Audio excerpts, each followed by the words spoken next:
Varanasi police और Piramal capital and housing finance limited Piramal finance ने लोगों को वित्तीय साइबर धोखाधड़ी के बढ़ते खतरे से बचाने के लिए एक संयुक्त पहल सबकी नीयत साफ नहीं होती शुरू की है। जैसे जैसे डिजिटल लेन देन बढ़ रहे हैं, धोखाधड़ी की रणनीति भी जटिल होती जा रही है।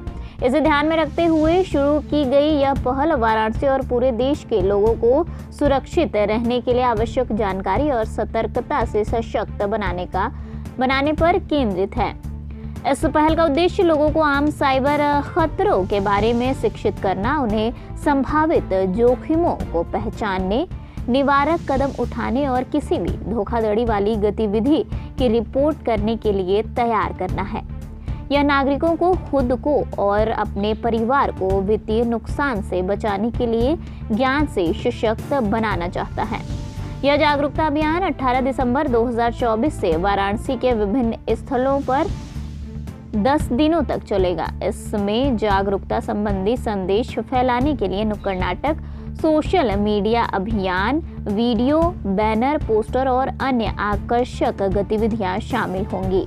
कार्यक्रम का उद्घाटन पुलिस आयुक्त मोहित अग्रवाल, संभागीय आयुक्त Kaushal Raj, DCP Gomti zone headquarter और क्राइम प्रमोद कुमार और एडीसीपी क्राइम श्रुति श्रीवास्तव ने किया।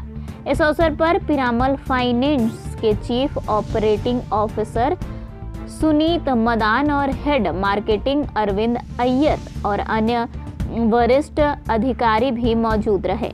अभियान के शुभारंभ के अवसर पर बोलते हुए वाराणसी पुलिस आयुक्त मोहित अग्रवाल ने कहा, डिजिटल लेन देन के व्यापक उपयोग ने सभी के जीवन को बहुत सुविधापूर्ण तो बना दिया है, लेकिन इसके साथ ही नए जोखिम भी सामने आए हैं। साइबर सुरक्षा जागरूकता अब वैकल्पिक नहीं है, यह हम सभी की जिम्मेदारी है कि हम व्यक्तियों और परिवारों को साइबर धोखाधड़ी के भावनात्मक और वित्तीय प्रभाव से बचाएं। इस पहल के माध्यम से हमारा उद्देश्य वाराणसी के लोगों को शिक्षित करना है और साथ ही यह सुनिश्चित करना है कि वे खतरों को पहचानने और निवारक कदम उठाने के लिए पूरी तरह तैयार रहें।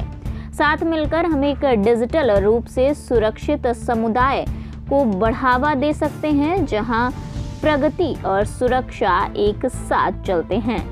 देखिए, साइबर अपराध को रोकने का एकमात्र तरीका अवेयरनेस, लोगों को अवेयर करना है। इसके लिए हम लोगों ने प्राइवेट पार्टनरशिप को प्रोत्साहन देने के लिए ये प्रोग्राम आयोजित किया है, जिसमें पीरामल ग्रुप जो एक फाइनेंशियल इंस्टीट्यूट है उसको इसमें पुलिस के साथ सहयोग वो कर रहे हैं और वो ये लगातार एक कार्यक्रम चलाएंगे जिसमें नुक्कड़ नाटक के माध्यम से, पोस्टर्स के माध्यम से, डिजिटल मीडिया के माध्यम से लोगों को अवेयर करेंगे कि किस तरह के साइबर क्राइम आजकल चल रहे हैं, किस तरह से लोगों को बेवकूफ़ बना करके डिजिटल अरेस्ट किया जा रहा है, किस तरह उनको ये बताया जा रहा है कि उनके पार्सल में ड्रग्स निकले हैं और उनको उनसे पैसा ऐंठ लिया जा रहा है और इस तरह के वो लोग झांसे में ना आए।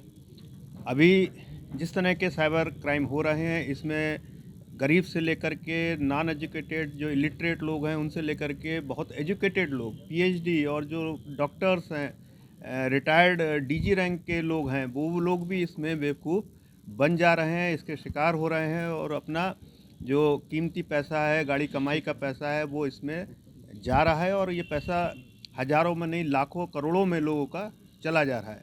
तो इसलिए जिस तरह से जब कोरोना काल आया था, वैक्सीन नहीं डेवलप हुई थी, तो हम 2 साल प्रिवेंशन और अवेयरनेस चलाया गया और जब वैक्सीन आई तो उसका इलाज किया गया।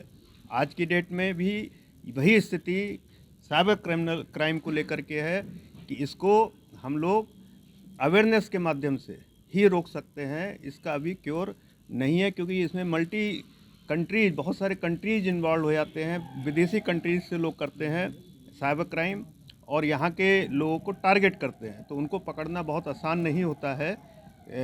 कुछ लोगों को हमने पकड़ा ज़रूर है, लेकिन वो स्थानीय जो बीच के मीडिएटर हैं, लेकिन जो व्यक्ति विदेशों में बैठा है उसको पकड़ पाना बहुत डिफ़िकल्ट हो जाता है। इसलिए ये सारे प्रोग्राम्स चलाए जा रहे हैं। मुझे उम्मीद है कि इन प्रोग्रामों को चलाने से जनता जागरूक होगी और इस तरह के साइबर क्राइम में रोक लगेगी। क्या कुछ मैसेज देना चाहेंगे जनता को? जनता को मैं यही मैसेज देना चाहूँगा कि लालच ना करें। कभी कभी साइबर क्रिमिनल्स लोगों को पैसा 2 गुना 3 गुना करने के नाम पर क्रिप्टो करेंसी में भी इन्वेस्ट करा देते हैं। उनके पैसे को 3-4 गुना दिखाते रहते हैं कि आपका पैसा 2 गुना हो गया, 3 गुना हो गया। उसके लालच में वो इन्वेस्ट करता जाता है। जब वो रिटर्न करने की वापसी आती है तो या तो वो अपना मोबाइल बंद कर लेते हैं, साइट बंद कर देते हैं और लोगों का पैसा डूब जाता है। दूसरा मेरा लोगों को मैसेज ये रहेगा, यदि किसी के साथ घटना घटित हो जाती है तो तत्काल 1930 इस नंबर पर विदिन 3 to 4 आवर्स अगर पुलिस को सूचना दे दे तो हो सकता है कि उनका पैसा बच जाए। अगर वो पैसा हिंदुस्तान के अंदर है, किसी अकाउंट में भी विदेश तक नहीं पहुंचा है, तो ऐसा हम लोगों ने कई करोड़ रुपया लोगों का इस वर्ष में वापस भी कराया है। तो ये नंबर ज़रूर याद रखें, 19